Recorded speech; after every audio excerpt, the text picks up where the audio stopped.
Okay, this is how we're starting. All right. Okay, Rich and Dave are going, just for everybody's, they're going to they're going to start it off, introduce everybody, go around the room, and ask why each of the people are there, and hopefully they do know that Yeah, they're and why to they're that there. end, Whitney, as soon as, I don't know if you've done this already, but let's send an email to all the attendees, ask them to think of some.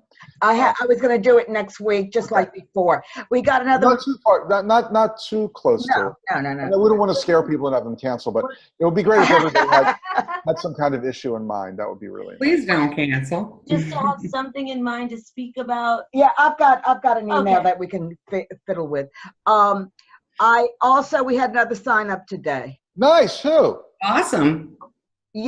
Thomas Young. Was it from today's email, you think? Yes, because it happened immediately after the email. Oops. Oh no. Rich? Where's he from? He is, don't know anything Perfect. about it. From Youngstown, Ohio. No way. No, I Thomas Young from Youngstown. I like it. just made it up. He really is from Youngstown? No. That would be great. Oh, Now I'll get the information afterwards. cool. Okay. Right on. Okay. So. Okay, let's get the show on the road. Okay. great. And Kelly's going to actually do the most formal presentation of all of them. And then Betty, as people are saying why they have come, Betty's going to have like examples of coaching, how she has helped other people. But as the people are being introduced and they say why they've come, she's going to make notes and try to steer her coaching examples to why they are there. Okay? Kelly, you're on, babes. Oh, yeah. Talk about being put on the spot. Ladies and gentlemen, all the way from Maine, Maine. Lobsterland. our Maine woman. Mm-hmm. Oh, God, Rich. Hey, I got to have some kind of a title, right? Might as well She's from Maine, but don't try to bang her. I was going more for the lobster lady or something, you know. A little Maine pun, you know. Heard that one before. Damn, I thought I made it up. Aw, I'll give it to you. I'll give it to you. Thank you. So Rich, kind of gear me in the right direction here. You have already introduced me. You've already kind of gone over a little bit of my history, or what? Or am I doing that? Very briefly. I would prefer that you do it, but again, you know, they don't need to know your whole life story. No. Yeah. Just a little bit about my background, my history, what I can, you know, what I've been doing. Okay. It's funny, after like many years in the speaking biz, I've learned that like long intros, over credentializing yourself just bores people to death. They really want to know what you have to share, how you can help them. And you know, if you dropped out of middle school, but you've got 10 great ways to help their practice, that's better than someone with a PhD that can't help them at all. So I'm not saying you should, you know, so just credentialize yourself, but don't go overboard. All right. So how do you feel? I want to, so I know how to start this because the rest of it will flow. How do you feel about, you know, because I would like to let them know that, you know, I've been an active office manager, practice administrator up until April of this year. And so I've been in the trenches. I know what's going on, and I'm keeping abreast of that. And then I'm a fellow in the American Association of Dental Office Management. Is that okay for me to do? Absolutely. Okay, so I wouldn't go much longer than that, though. No, exactly. So that's kind of where I'm going to go. You know, I've been practicing for 25 years in dentistry. I'll tell you what, Kelly, why don't you just start? Just start. Let's do it. Okay. So, hi. Thank you all for the honor of your time today, and I am very pleased to be able to speak and present in front of you. And this is going to be more fine-tuned. I got to tell you that. I'm going to stop right there and tell you because I'm. Kelly, just act like you're speaking. Okay. I'm Kelly Lynch. I am an office manager, practice administrator. I have been in dentistry for over 25 years. I have a retail management background, and I also have hospital management. So I bring a lot to the offices that I work with as far as training and coaching and communication skills. I am a Oh, he's leaving. Okay. I am a fellow of the American Association of Dental Office Management, and I am very involved with staying abreast with all of the current changes in dentistry and all of the updates that are going on. Dare I say I'm a dental geek, okay? I'm putting it out there. The passion I have for this profession goes well beyond the workings of the front desk. It's always intrigued me to want to bring more than just enough to the practices that I work with. Allowing myself to enhance my knowledge of dental procedures, communication skills, team building, HR, and managing practice overhead. These are all instrumental in my ability to bring the absolute best to the practices that I have been working with.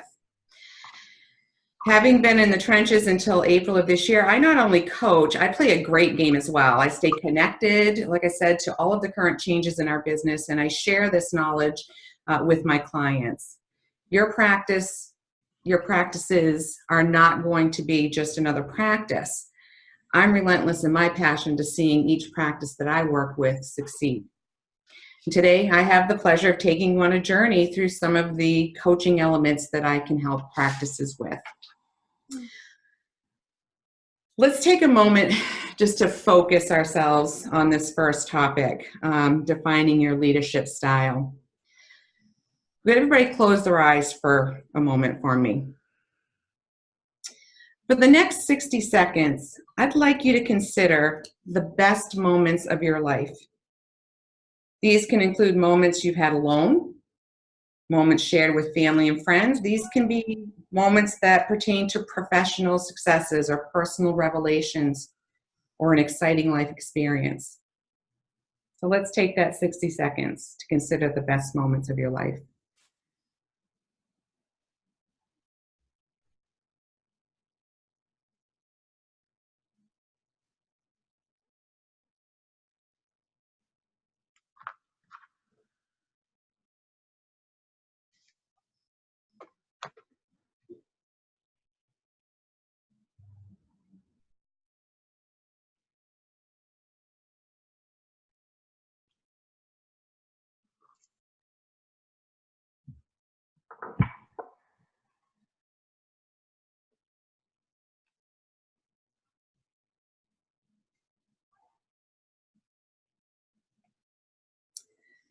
Now, keeping your eyes closed, the search for highlights is about to narrow. Now, I want you to decide what 30 seconds of your life you would want to relive if you only had 30 seconds left in your life.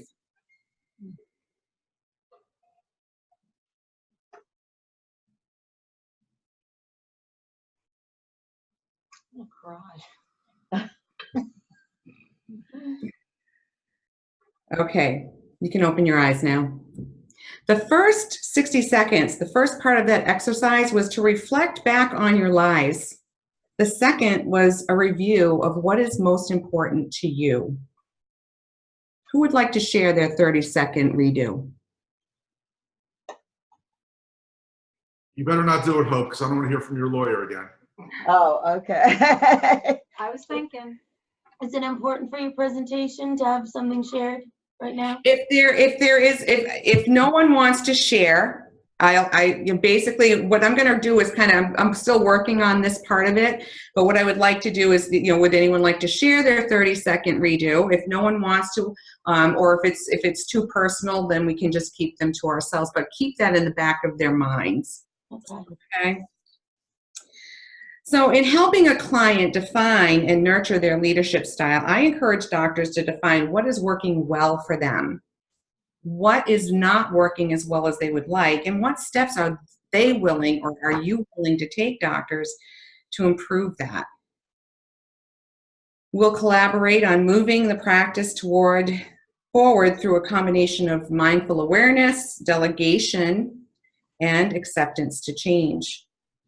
Allowing this type of innovation to produce the accountability that you're seeking from your team we can create something so different and so wonderful that you'll wonder why you hadn't tried these systems previously, before. I'm sorry, tried these systems before. Again, I'm going to have this fine-tuned. The next thing we're going to talk about is embracing your vision and your mission and your goals for a profitable future. It seems very mundane. You hear it all the time. I'm not bringing you any new information when I tell you that people have told you over and over, you need a vision, you need a mission, you need goals, you need to meet those goals and then set new goals. This is all standard practice life experience. Many of you have a goal of, wanting to succeed and wanting your practices to do well and wanting a great team. How many of you are saying, I have a goal of just staying afloat and just paying my bills? Mm-hmm. Of course not. None of you. If you do, then you're in the wrong place. You all want to provide optimal dentistry. You want to have the best CE, great technology, the best team. You want to care for loyal, happy, paying patients. Having the best team that truly gets along, well, that's the icing on the cake. When we look at your vision and your mission and your goals, what are we going to see? Realistically, there are areas in all of your practices that could use some help, or you wouldn't be reaching out to us today. One of the biggest dilemmas I hear from practices is we need more new patients. We'll be fine. Yeah, we need more new patients. That's going to fix everything. I agree to a certain extent that yes, new patients coming into the practice are viable. They need to come into your practice for long-term success, but they're not helping you increase your profitability. You already have a treasure trove of treatment tucked away in your system's database.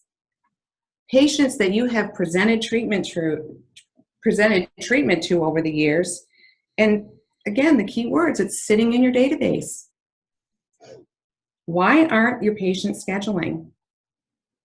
Why don't they believe what you're telling them? Why are they getting past the front desk without scheduling an appointment? These are all great questions to think about. So say you're getting 20, 30, 50 new patients a month. They come in because maybe you ran some great ad or special that says 50% off, x-rays, cleaning, exam for the month of June, or they have a toothache and they ask their neighbor who, they go to, and their neighbor's gardener has a friend who saw you once a couple years ago, so they're going to check you out. Well, they come in, they get their treatment done, or they get a antibiotic and pain meds for the toothache, and they leave, never to be heard from again. Well, let's look at why patients are leaving. 1% of them die. So there's your attrition. You want new patients coming in because you're always going to have that 1%. 5% of them are going to change because of some kind of insurance issue, whether you're not in their network because their insurance changed at work, or they lost their insurance and they don't think they can afford you anymore. 12% of them are moving, or they've changed their locations and they don't feel that it's going to be beneficial for them to drive 3 hours to get to you. So they're going to find a new practice, hopefully on your referral. 14% of them don't like you, doctor. Oh, wow. They didn't like you. You didn't rub them the right way. The warm fuzzy wasn't there. And that's okay, because you know what? Not every dentist is going to be right for every patient. 68% of the patients that come in your door and leave out the back door feel an attitude of indifference towards your practice. You did not wow them, docs. Your patients weren't wowed. Without a credible vision, mission to strive for, you're just another dental office to them. Nothing special about you, nothing special about your team, so they move to the next office. The key here to remember, doctors, is that you get what you give. You need to rally yourselves, then engage and rally your team. The energy and the drive starts with you. Have you ever heard of the book? It's one of my favorite books. It's called The Energy Bus by John Gordon. This is a great book that everyone on the team can read, and you can actually make this a fun day project. Get the book for every team member, read it yourself, and then go out to dinner, brainstorm over the book. It really has a lot of good information in there about how you can change the energy of your practice. It's one of my favorite books. Then, after brainstorming, maybe create an action plan and hold each other accountable to those performing some of those changes. Think about this for a second or a minute. How amazing is it to be a dentist today? You get to change people's lives.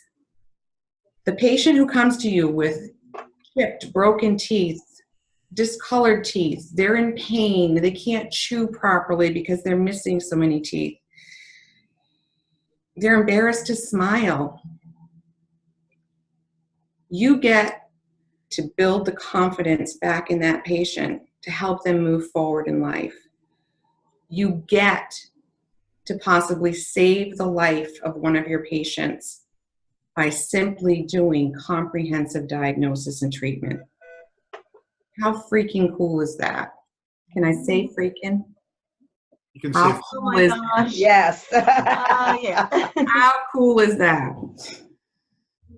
All right, so please bear with me with this next topic, doctor, because it's not a personal attack by any means, but it is a fact. The key to your practice succeeding falls squarely on your shoulders, doctor. You are the engineer of your train, the driver of your energy bus, the conductor of your orchestra, however you want to put yourself in that position. Another one of the books that I really love is Start With Why by Simon Sinek. This book gets right to the heart of establishing your why and why we do what we do in our lives. Why did you become dentists? Why do you want to be successful? What is your why? People and patients don't buy what you do. They buy why you do it. When you talk to your patients about why you believe this treatment is best for them and why you want only the best for them, they're more apt to perform that treatment without hesitation. And you can't do this when you show up for exams unprepared or uninformed or thinking about what you're going to do after work or what you need to pick up at the store for dinner.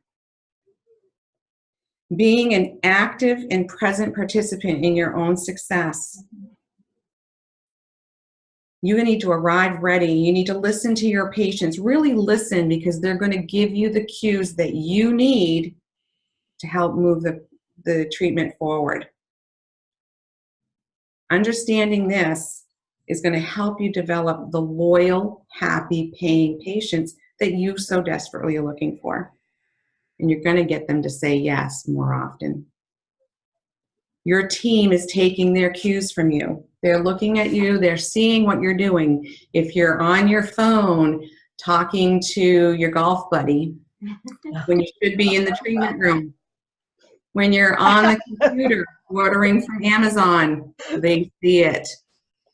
When you're getting that second cup of coffee because you were up late last night and you should be in with Mrs. Jones, they see it.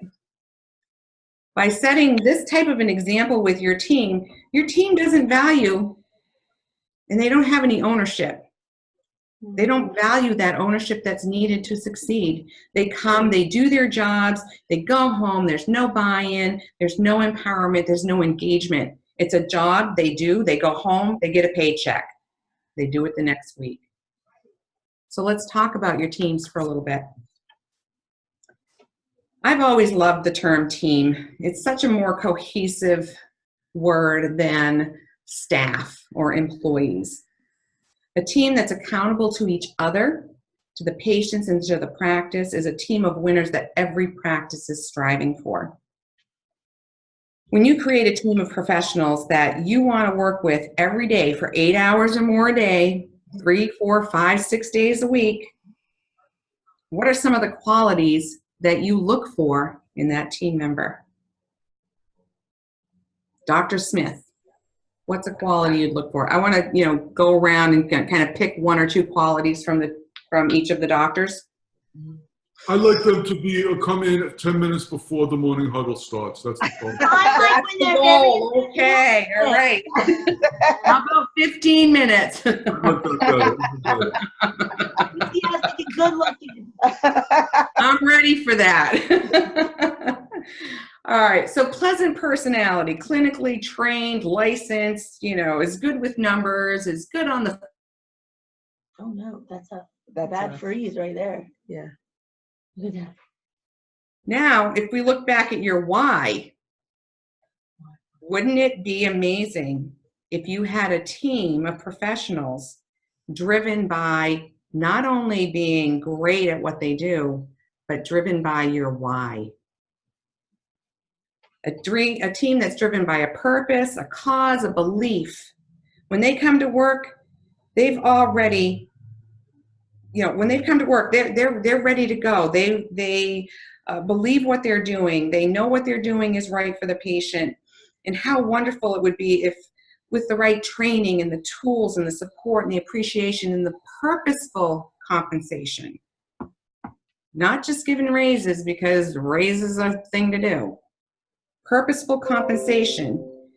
You could have a team that creates extraordinary customer service that will have your patients raving about you to their family, their friends, their coworkers. They're on Facebook, they're on Instagram. They're telling everybody. Wouldn't that be amazing?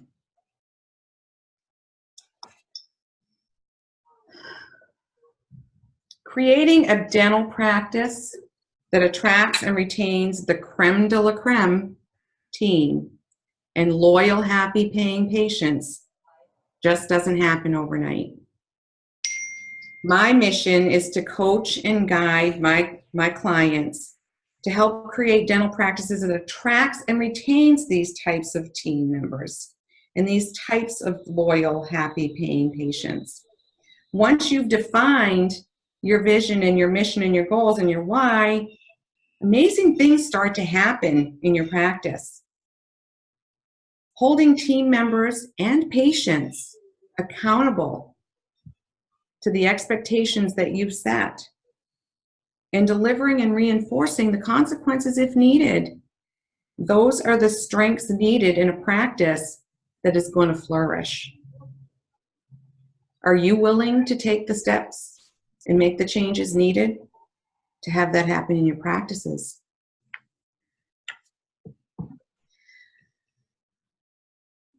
Speaking of improving your practice and looking at every facet of your practice, let's touch a little bit on your communication skills. There are so many dental offices that work on the theory that it's just fine to put the least trained team member on the telephone duty. Girl. All they need to do is answer the phone, take messages, and answer some questions. Blah, blah, blah. How hard can it be? Or maybe they have a wonderful team member on the phone who's, really friendly and pleasant, but they lack the confidence to answer questions properly, or they lack the confidence to even ask the proper questions of the caller.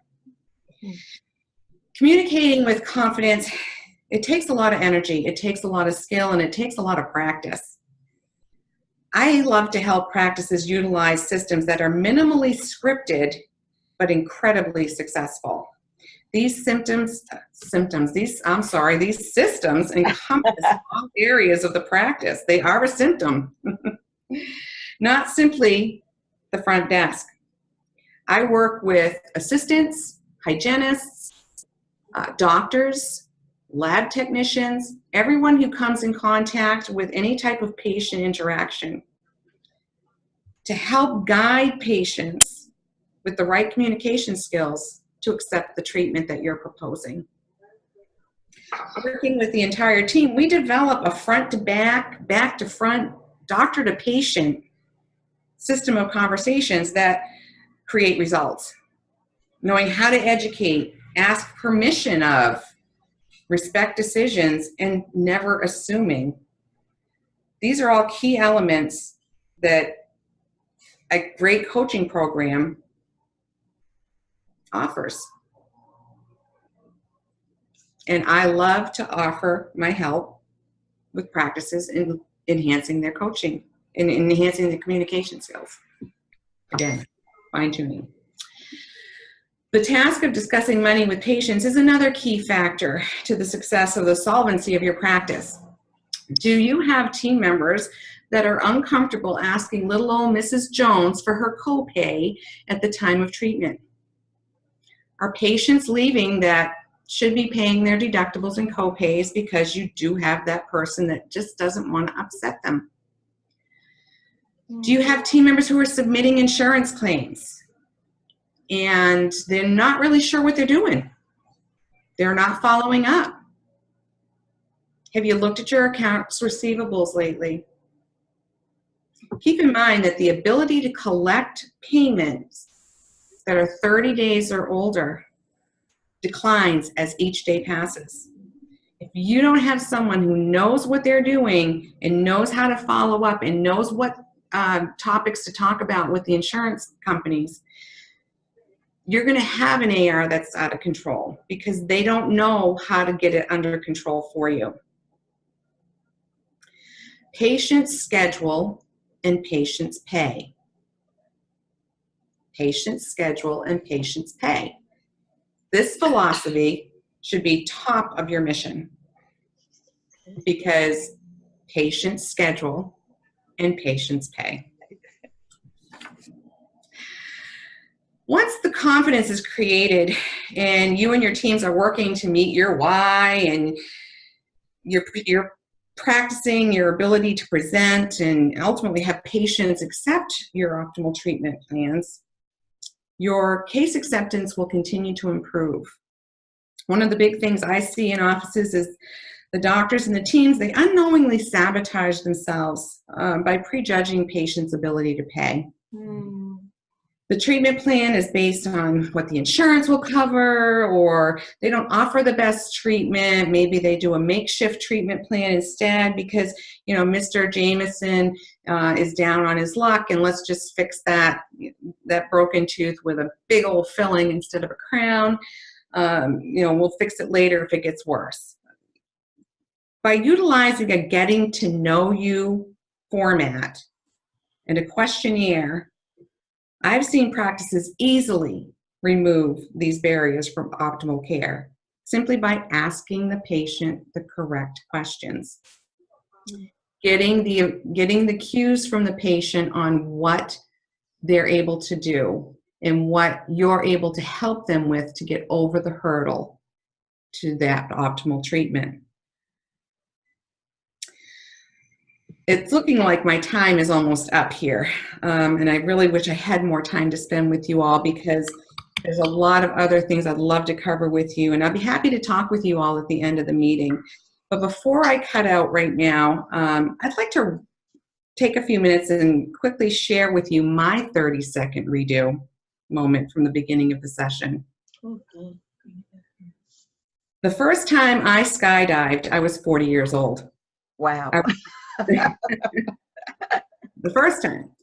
I was strapped to the instructor, who was this ultimate middle-aged hippie named Earl. Cobra. I went through my sessions and I learned what I needed to do, and Earl swore I would be safe. He swore I would have a great time and just trust him. I barely knew this man, and yet he was telling me to trust him, and I was putting my very life in his hands for a 15,000-foot jump out of a perfectly good airplane. As Earl helped me to prepare and gear up, I started feeling a deep anxiety, and my heart started racing, and the adrenaline of fear and excitement was going through my veins so quickly that I really thought I was going to pass out.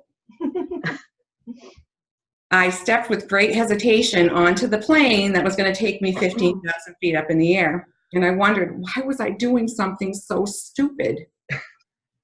Why? I didn't need to do this to prove anything. My poor husband and kids are on the ground. They're probably thinking, what the heck is she doing? They're probably worried sick. All these thoughts are going through my mind. And as we rose to the jump elevation, we were third on the bench to jump. There were about a half a dozen of solo jumpers who were on the plane as well. And they were all encouraging. And they all seemed to give me this one piece of advice. And I don't know why, but it just resonates with today's program. They said to me, you're going to love it. The only thing we want you to do is keep your eyes open. Keep your eyes open. Are you kidding me? That's the last thing I need to worry about is keeping my eyes open. Thank you very much, guys. I appreciate it, but I'll see you on the ground one way or another, either standing up or not. So, as we get to the door, again, my panic starts to set in. Earl is adjusting. He's tightening. He's going through safety checks. And I said, I can't do this. I can't do this. I can't do this. And he leaned over and he whispered into my ear and then pushed me out of the plane.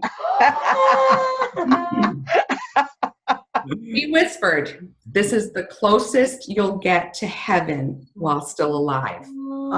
Be sure to keep your eyes open. Okay. Well, the free fall lasted 60 seconds. Wow. And this was before Earl pulled the chute and we drifted in complete silence to the ground. I was sad. I was sad that for the first 30 seconds or so, my eyes were tightly shut, totally out of fear.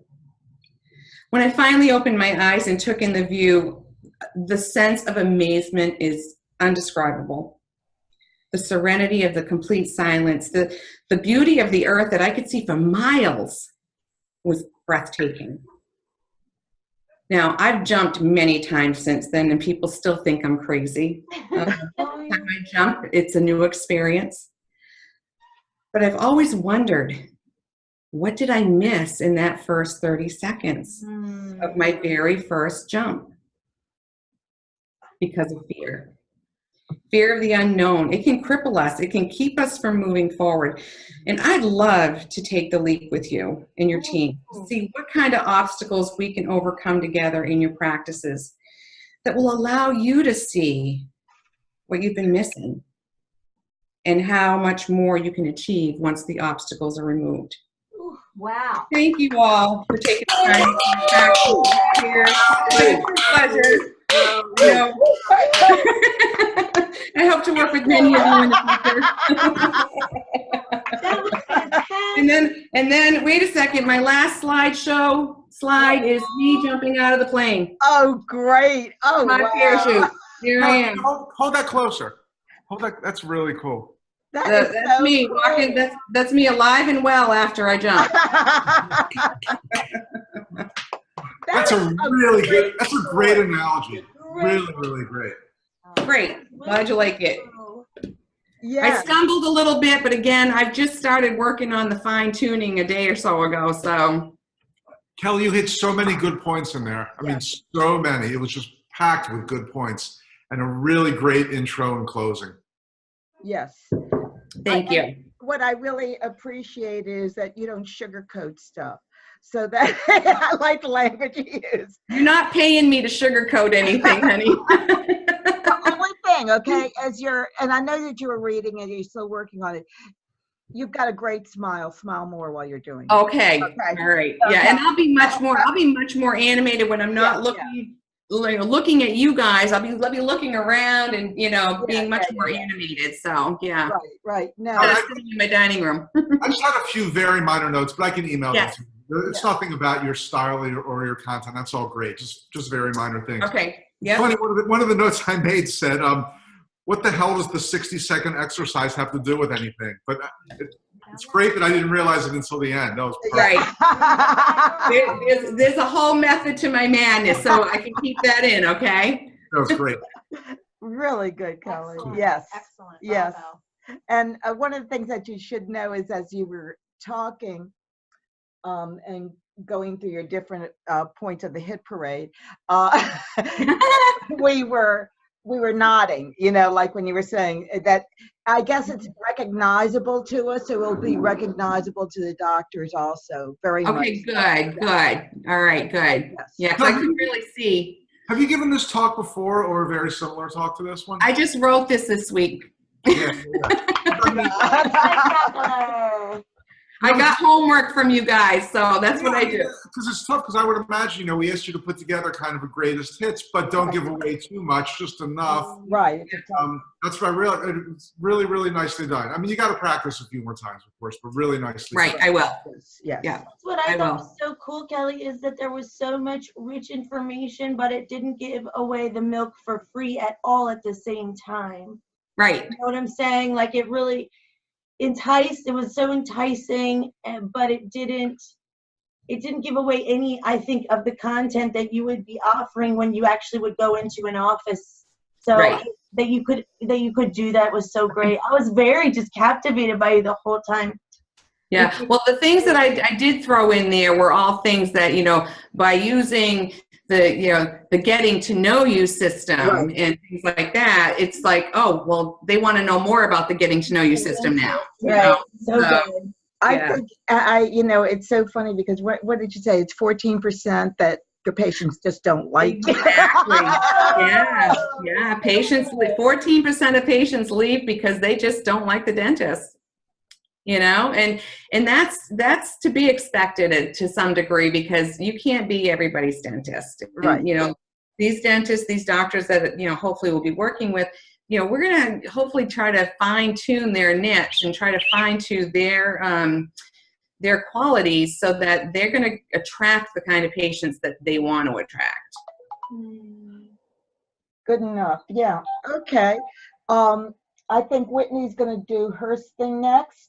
Sure. And it really does tie in. It Kelly, ties in like unbelievable. Like if you wrote it together, honestly. I want to, because I'm going to walk and I'm trying to get comfortable standing. I'm going to do Whitney. Does this work? Whoa. Oh, let me see this. Look at that. It's the Gary Halbert picture. Wow. That's all right. Halbert picture, right? There you go. I've got to adjust my stage lighting. Can you see me? Wait, I didn't do that. You guys are hilarious. I think we go to, does this work? Let's see. Is that good? I think there we go. Okay. Very good. Why are there boxes piled up? I'd rather see them, like I'm talking to people. But I have to do it big so they see you big. Okay. Do you see what I'm saying? Okay. All right. And I don't have this perfect yet, but we have 7 days. You guys have a lot of work to do. 7 days. A lot of work to do here.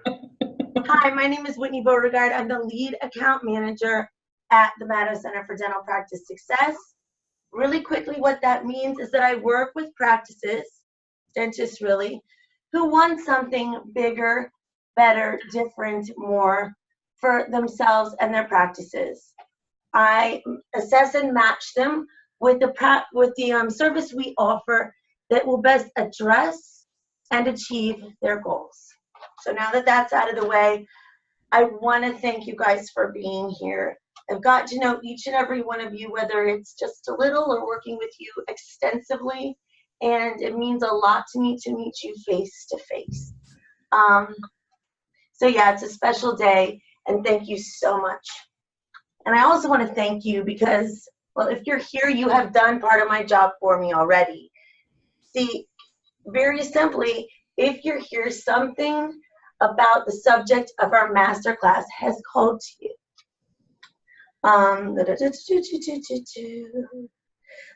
Now, I know why some of you are here today, and I want to preface this by saying it's completely okay.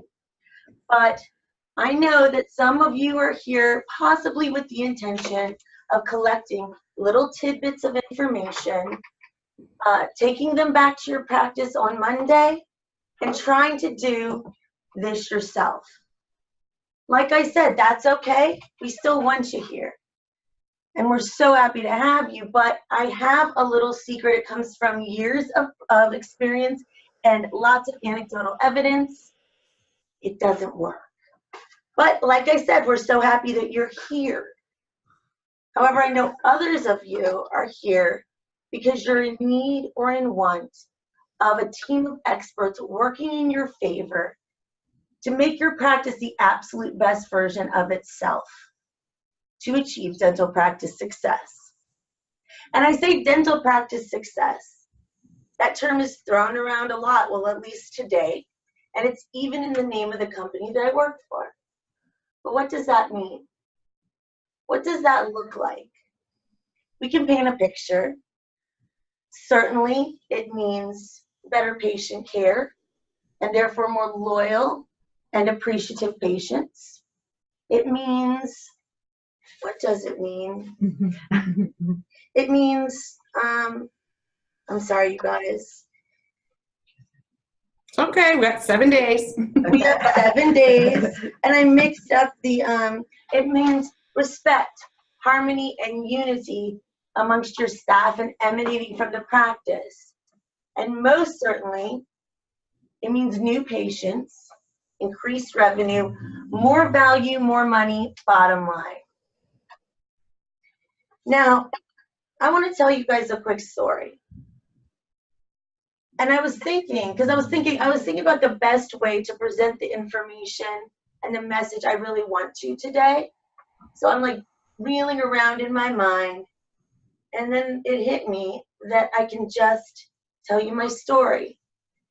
I will spare you the entirety of my personal story, but I'm going to give you a tidbit of it today, a small part that was very important.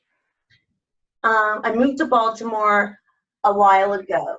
I came from Florida, where I have lived for the most part my whole life. The reason that I moved, as an aside, is that I got swept off my feet by a very lovely gentleman. But point being, he's now my fiance, by the way. But point being, I only knew one person, and I knew very little about the area. So like one would about to move, I applied for a bunch of jobs when I got here. I interviewed, got a handful of offers, and it was sort of a blind crapshoot because I needed something quickly. So quite honestly, I just took the position that offered me the most money. At that point in time, I had no idea how much my life was going to change. See, I had come from working for companies that weren't run well, didn't take their own advice, and dare I say, ignored the one factor that, if acknowledged and embraced, could have motivated their employees to work for themselves and their companies, work for themselves and their companies as seriously and devotedly as any matter of the heart. And that factor is fulfillment. So now that begs the question, are you fulfilled? Yes or no? Why and why not? Sorry, okay. Why and why not? Like I said, when I walked into the Maddow Center that day, I had no idea how much my life was going to change, but it did. And it's in the best way imaginable because I was finally part of something awesome, something that worked, and something professionally fulfilling and therefore personally fulfilling. I'm making use of my gifts and education. I'm acknowledged for being good at what I do. And because of all this, when you put it together, we're making money, I'm making money, and it's good. There's one other thing though, and it's bigger than anything. I'm helping people. I'm helping you. See, I'm successful in so many ways, and it's because I'm part of a successful operation. And now I'm part of a team that can transform your practice and your life. And that's why I love what I do. And that's why I know that you can love what you do too. Today, we've been privy to a wealth of rich information about how to run a well-functioning and lucrative practice. The methods, the dynamics, the ways of proper operation, the tips of the profession. But why? Why do we even care? Well, I'm a firm believer that it always comes back to what somebody wants for themselves on a very personal level. So please ask yourself now, what do you want? And now ask yourself if you believe that our team will play an integral role in getting you there. Now I'm going to tell you something. I hope all of you, maybe just some of you, but my wish is all of you, will look back at this day a year from now and have, with being grateful and being proud of your decision making, saying, I'm so happy that I partnered with the Mattos that day. I have the practice I've been hoping for. I have the practice of my dreams now. But see, sometimes people don't make the best decisions, as we all know. I hope that's not the case for any of you today, but there's the person that will look back and say, what if? Wonder, what if I had invested in my future, in my baby, in my practice, in my passion, in my livelihood? And then there's always the worst case scenario. There's the guy who looks back and recalls this day with regret, kicking himself, saying, I know I made a definitive mistake by not employing the help of a team of experts that could have helped me when I needed it so much. Now, I know this because it's the feedback I get every day, all three scenarios. So like I said before, I know that each of you came here today because something about improving your internal operations through coaching methods appealed to you. Maybe you're dealing with a disgruntled and unprofessional staff. Maybe it has to do with optimal patient care, because we all know that it's your legitimate obligation to honor your patients and give them the best care possible. Or maybe it's how you feel. The dread of Monday morning, stress, frustration over the fact that you went to dental school to be a dentist, and now suddenly you've been pushed into the corner to wear 5 different hats. So now you're supposed to be an insurance guru, HR director, mediator, a marketing expert. Now, any way you cut it, or no, maybe it's money. Maybe you have too little, or maybe, respectively, you want more of it. Any way you cut it, that's why I'm here. I'm here to facilitate you investing in the future success of your practice. I'll tell you something. I am a salesperson, but it's something I'm very proud of and I'm quite good at. But that does not mean that I don't stand behind and believe in what I do 100%. Our services change lives, not just practices. Because what are practices? They house people. They house you. We change lives, and I want to be a part of changing yours today. I'm here for you, and what I really want, and I believe is going to happen, because I am a positive thinker, as I hope you are too, I'm going to bring every single one of you aboard today. So we're going to make you an offer today, and it's an excellent offer, and it's an exclusive offer, and I say that because we've added a feature to our classic coaching package reserved for only the attendees of this masterclass. So you're special. You're special today, and I want to meet with all of you. And I'm going to get back up on stage and really go through the finer details of what the package entails later on after lunch, after we've done a little bit more today. But I know a few people are going, or at least one of you has to leave for lunch.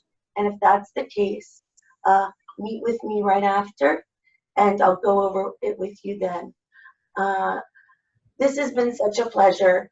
My name is Whitney Beauregard, and thank you so much. Have a nice lunch.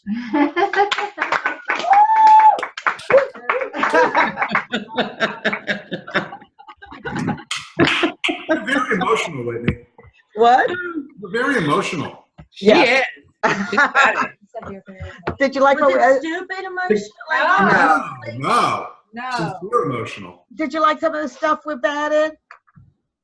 Yeah, it might have been a little too long for right before lunch, but It's an early lunch. we'll talk about the timing of it next week. Yeah. But as far as content, that was really, really nice. Very good. Very good. I And like what what are we your brought in. And delivery. What about delivery, Delivery Rich? was amazing, I thought. Your delivery was great. I mean, you'll get better and not have to look at your notes as much in the next. Right. The ideal is that I'm not going to have to look at my notes at all. Yeah, you're very sincere and easy to listen to and well spoken. All those things. I don't know. I know how the pacing sounds in my head. I don't know how it sounds to everybody else. So honestly, if anybody has feedback, because I wondered if I was talking too slow, talking too fast, anything. Your pace was good. So genuine. Okay. For both of you, Kelly and Whitney, your pace was really nice. Yeah. Yes, girl. Woo! I'm gonna kill this girl. Watch out. Positive thinking.